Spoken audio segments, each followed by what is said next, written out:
Welcome back. You can apply loops to process collections of data, such as lists.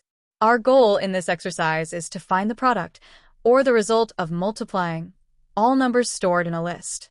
This requires setting up an accumulator variable and iterating through the list using a for loop. 1. Initialization and Accumulator. We start with our list of numbers.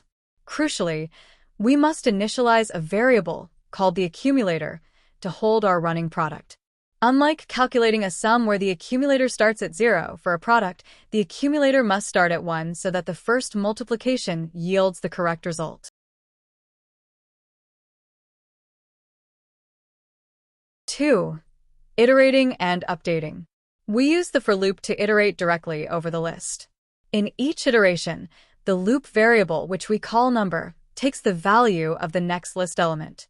Inside the loop, we multiply the current value of product by number and store the result back into product.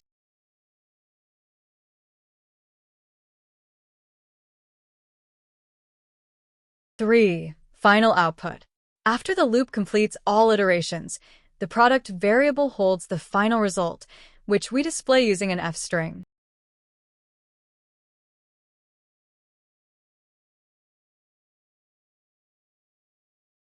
To summarize, for this pattern, you need to correctly initialize the product accumulator to 1.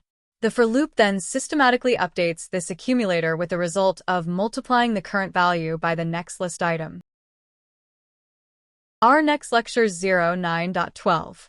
Multiplication table of a given number. See you there.